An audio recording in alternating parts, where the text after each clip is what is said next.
కథల సమయంకు స్వాగతం. నేను మీ రమ్య. హలో అండి.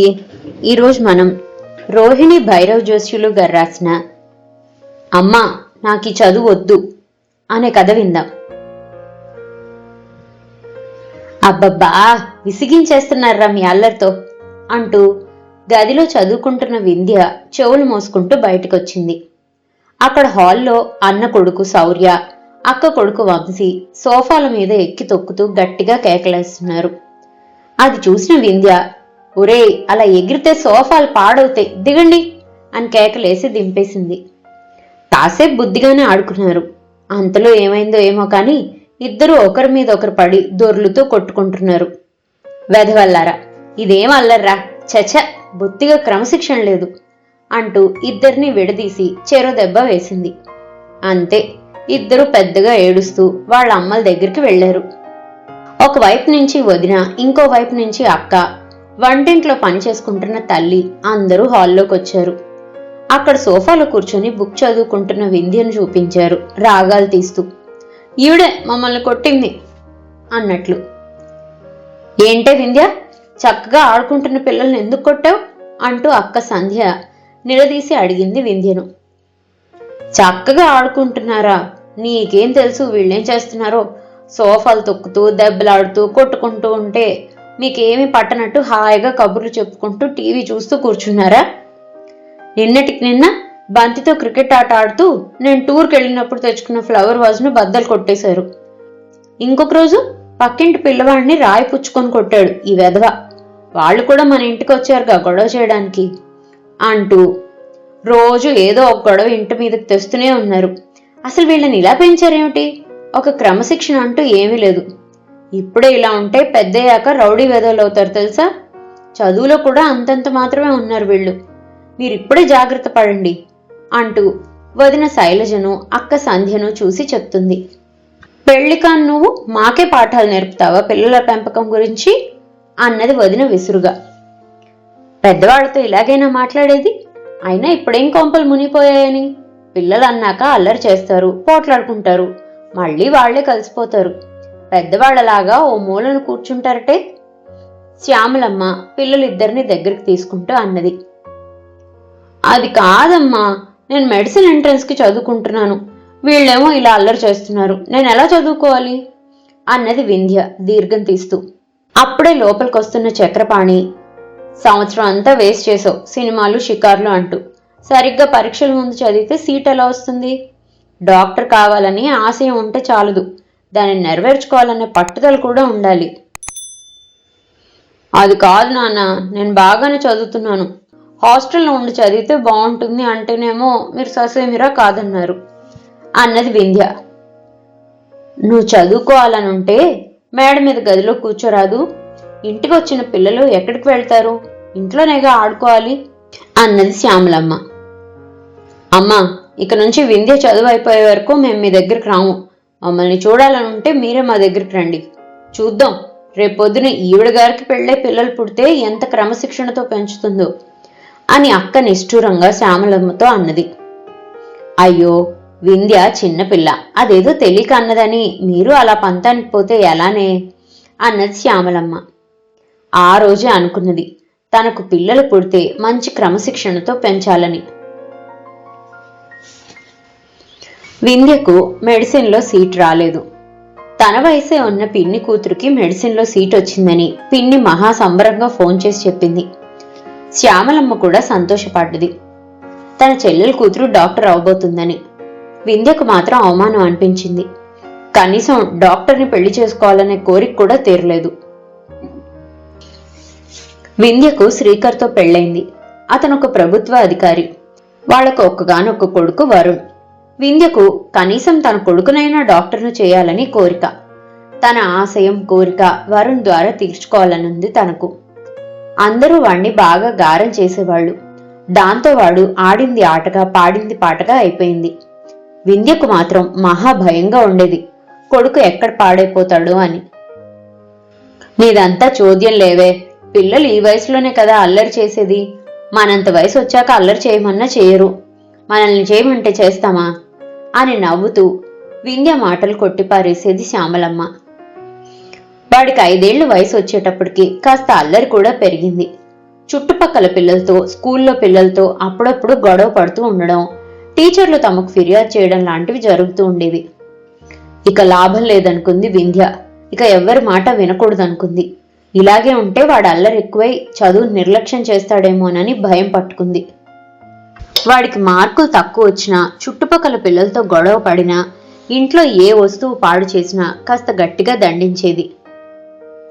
వాడిని ఇప్పుడే డాక్టర్ చేస్తావా ఏమిటి అంటూ వేళాకోళం చేసేవాడు శ్రీకర్.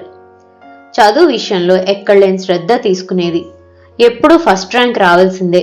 1 మార్కు తక్కువ వచ్చినా తను ఆందోళన పడుతూ వాడిని ఆందోళనకి గురిచేసేది. వాడంత ఒత్తిడికి తట్టుకోలేకపోయేవాడు. తండ్రి దగ్గరకు వెళ్ళి ఏడ్చేవాడు. నాన్నా, నేనంత ఎక్కువసేపు చదవలేను అంటూ. పిల్లాడిని అంత శ్రమ పెట్టడం భావ్యం కాదు వింధ్య. మీకేం తెలీదు, ఊరుకోండి. నేను చదివే రోజుల్లో అంత శ్రద్ధ పెట్టి చదవలేదు. మా పెద్దవాళ్ళు కూడా ఎప్పుడూ చదువుకోమని గట్టిగా చెప్పలేదు. అందుకే నాకు సీట్ రాలేదు. చూడండి, ఇప్పుడు ఎవరు చూసినా మెడిసిన్, ఇంజనీరింగ్ చదువుతున్నారు, విదేశాలకు వెళ్తున్నారు. మరి నా కొడుకు అలా చదివి విదేశాలకు వెళ్లాలని కోరుకోవడం తప్ప అన్నది. నువ్వు అలా ఆశించడంలో తప్పులేదు, కానీ వాడి శక్తికి మించిన చదువు చదవాలంటే వాడికి ఎంత కష్టం అన్నాడు శ్రీకర్. ఇప్పుడు కాకపోతే ఎప్పుడు చదువుతాడు అంటూ భర్త మాటలను తోసిపుచ్చేది. వరుణ్ తల్లితో కన్నా తండ్రితోనే ఎక్కువ చనువుగా ఉండేవాడు. ఏం కావాలన్నా తండ్రినే అడిగేవాడు. దీంతో వింధ్య మరింత కంగారు పడి సైకియాట్రిస్ట్ అయిన తన స్నేహితురాలు శిల్పకు ఫోన్ చేసి, వరుణ్ నా దగ్గరికే రాడు, వాడు నన్ను ద్వేషిస్తున్నాడేమోనని భయంగా ఉంది అన్నది. అంతా విన్న శిల్ప, అలా ఏం జరగదులే, లేనిపోని అపోహలు పెట్టుకోకు. ఎప్పుడు చదువు చదువు అంటూ వాడి వెంటపడి సతాయించకుండా వాడితో పాటు ఆటల్లో పాల్గొను. వాడికి ఇష్టమైన విషయాల గురించి మాట్లాడు. అప్పుడు వాడు నీ దగ్గరకు కూడా వస్తాడు అని సలహా ఇచ్చింది. కొన్ని రోజులు అలాగే చేసింది. వాడు బాగానే ఉండేవాడు. కానీ వాడు పెద్ద క్లాసులకు వచ్చేటప్పటికి ఆ సలహా గాలికి వదిలేసింది. ఇంత కాంపిటీషన్ ఉన్న ఈ రోజుల్లో అలా టైం వేస్ట్ చేయడం వింధ్యకు అస్సలు నచ్చలేదు.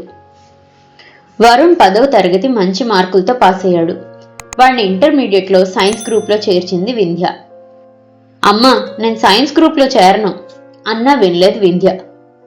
కాలేజీలో వాడికి వచ్చే మంచి మార్కులు చూసి ఊపిరి పీల్చుకుంది. కానీ మెడిసిన్లో సీట్ రావాలంటే ఇంకా ఎక్కువ కష్టపడాలి. అది ఇంట్లో కూర్చొని చదివితే లాభం లేదు, హాస్టల్లో చేర్పించండి అని కాలేజ్ వాళ్ళు అనడంతో అది నిజమే అనిపించింది వింధ్యకు. వరుణ్ ఏడుపు మొహం పెట్టాడు. శ్రీకర్ కూడా దానికి ఒప్పుకోలేదు. పోనీలే వింధ్య, వాడికి ఇష్టం లేదు, వాడిని బలవంతం చేయకు అని ఎంతో చెప్పి చూశాడు. అయినా వింధ్య మొండి పట్టుదల వీడలేదు. వాడిని హాస్టల్లో చేర్పించారు. హాస్టల్కి వెళ్లడానికి 2 రోజుల ముందు నుంచి వరుణ్ ఎవరితోనూ మాట్లాడకుండా మౌనంగా ఉండిపోయాడు. వాడిని అలా చూసిన శ్రీధర్కు కాస్త బాధేసింది. హాస్టల్లో చేరిన 2 నెలలకు ఒకరోజు హాస్టల్ నుంచి ఫోన్ వచ్చింది. మీ అబ్బాయి పొద్దుటి నుండి కనపడడం లేదు, మీ ఇంటికేమైనా వచ్చాడా అని. కంగారు పడిపోయారు వింధ్య, శ్రీకర్లు. హుటాహుటిన హాస్టల్కి వెళ్లారు. హాస్టల్ వార్డెన్ కంగారుగా ఎదురొచ్చాడు. మీ అబ్బాయి ఈ మధ్య అదోలా ఉంటున్నాడండి, ఎవరితోనూ మాట్లాడడం లేదు. ఏమోలే, ఎక్కువ శ్రద్ధగా చదువుకుంటున్నాడేమోనని ఊరుకున్నాం. రాత్రి భోజనం చేసి కాసేపు చదువుకొని పిల్లలంతా పడుకున్నారు. పొద్దున్న లేచి చూసేసరికి పక్క మీద లేడు. తోటి పిల్లల్ని అడిగితే ఈ మధ్య భోజనం కూడా సరిగ్గా చేయడం లేదని చెప్పారు. హాస్టల్ మొత్తం వెతికాము, ఎక్కడా లేడు. మీ దగ్గరికి వచ్చాడేమో అనుకుని మీకు ఫోన్ చేశాము. హాస్టల్ జీవితానికి అలవాటు పడిన కొంతమంది పిల్లలు ఇలా చేస్తూ ఉంటారు అన్నాడు. గుండె దడదడలాడింది వింధ్యకు, శ్రీకర్కు. వెంటనే ఇద్దరి తల్లిదండ్రులకు ఫోన్ చేశారు, అక్కడికి ఏమైనా వచ్చాడేమోనని. వాళ్ళు కూడా కంగారు పడుతూ అక్కడికి రాలేదని చెప్పారు. వింధ్య వాళ్ళ అన్నకు, అక్కకు కూడా చేశారు. వరుణ్ అక్కడకు వెళ్లలేదు. స్నేహితులందరికీ ఫోన్ చేస్తే వాడు అక్కడా లేడనే సమాధానం. వింధ్య బోరుమని ఏడవసాగింది. పోలీస్ రిపోర్ట్ ఇవ్వాలని నిర్ణయించారు. దానికి hostel warden, principal police report ఇవ్వవద్దని బ్రతిమలాడారు. అలా చేస్తే కాలేజ్ పరువు ప్రతిష్టలు దెబ్బతింటాయంటూ వారించారు. శ్రీకర్ కోపంతో మండిపడ్డాడు. మా పిల్లాడు ఏమైనా పర్వాలేదు, కానీ మీ కాలేజ్ పరువు ప్రతిష్టలు మాత్రం పోకూడదా? పిల్లలు ఎక్కడికి వెళ్తున్నారో, ఏం చేస్తున్నారో, అసలు తింటున్నారో లేదో తెలుసుకోవాల్సిన బాధ్యత మీకు లేదా? మీ మీద కేసు వేస్తాను అంటూ భార్యను తీసుకుని బయటకు వచ్చాడు. వింధ్య ఏడుస్తుంది. నిన్న రాత్రి టీవీలో వచ్చిన న్యూస్ పదే పదే గుర్తుకొస్తుంది. ఎవరో అమ్మాయి హాస్టల్లో ఉండలేక ఆ ఒత్తిడిని తట్టుకోలేక ఆత్మహత్య చేసుకున్నది. ఇది ఆ న్యూస్. ఆ న్యూస్ విన్నప్పటి నుంచి వరుణ్ గురించి భయపడుతూనే ఉంది. అంతలో పొద్దున్నే ఇలా జరిగింది. కొంపతీసి వరుణ్ కూడా అలా ఆత్మహత్య చేసుకున్నాడా? ఆ తలంపై వింధ్యను వణికిస్తోంది. ఇంతలో వింధ్య స్నేహితురాలు శిల్ప ఫోన్. మీ అబ్బాయి మా ఇంట్లో ఉన్నాడు, కంగారు పడకండి. ఈ చల్లని వార్త విని ఇద్దరూ కాస్త స్థిమిత పడ్డారు. వెంటనే శిల్ప ఇంటికి బయలుదేరారు. శిల్ప తన ఇంటి గేట్ వద్ద వీళ్ల కోసం ఎదురు చూస్తూ ఉంది. వీళ్ళు కారు దిగ్గానే ఆగండి ఆగండి అంటూ, వింధ్య నువ్వు అసలు ఏడవకూడదు. నీ గొంతు వింటే మీతో కలవడానికి మాట్లాడడానికి అస్సలు ఇష్టపడకపోవచ్చు అంటూ హాల్లోనే కూర్చోబెట్టింది. శ్రీకర్ గారు, వరుణ్ లోపల బెడ్రూమ్లో ఉన్నాడు. మీరు మాత్రం వెళ్ళి వాడిని బుజ్జగిస్తూ మాట్లాడండి అంటూ శ్రీకర్ను మాత్రం లోపలికి పంపింది. హాల్లో కూర్చున్న వింధ్య, శిల్ప వాడు మీ ఇంటికి ఎందుకు వచ్చాడు అడిగింది. నీకు గుర్తుందా వింధ్య, వాడికి చిన్నప్పటి నుంచి ఏ సమస్య వచ్చినా ఒక సైకియాట్రిస్ట్గా నన్నే పిలిచేదానివి. వాడు ఎక్కువ అల్లరి చేస్తున్నాడని, బాగా చదువుకోవడం లేదంటూ నువ్వు ఊరికే కంగారు పడేదానివి. ఎప్పుడు వాడి మీదనే ధ్యాసే. నేనెప్పుడు చెప్పేదాన్ని వాడిని అందరిలాగా పెంచు అంటే నువ్వేమో వినేదానివి కాదు. నేను వాడితో చదువు కాకుండా వాడికి ఇష్టమైన విషయాల గురించి మాట్లాడేదాన్ని. అందుకే వాడు మా ఇంటికి వచ్చాడేమో. వాడికి నువ్వంటే ప్రేమ కన్నా భయం ఎక్కువ. నువ్వేమో బలవంతంగా నీకు నచ్చిన చదువు వాడి చేత చదివించాలనుకోవడంతో వాడిలా తయారయ్యాడు. వాడు బాగా తెలివైన వాడు, ఏ ఫీల్డ్లోకి వెళ్ళినా రాణించగలడు.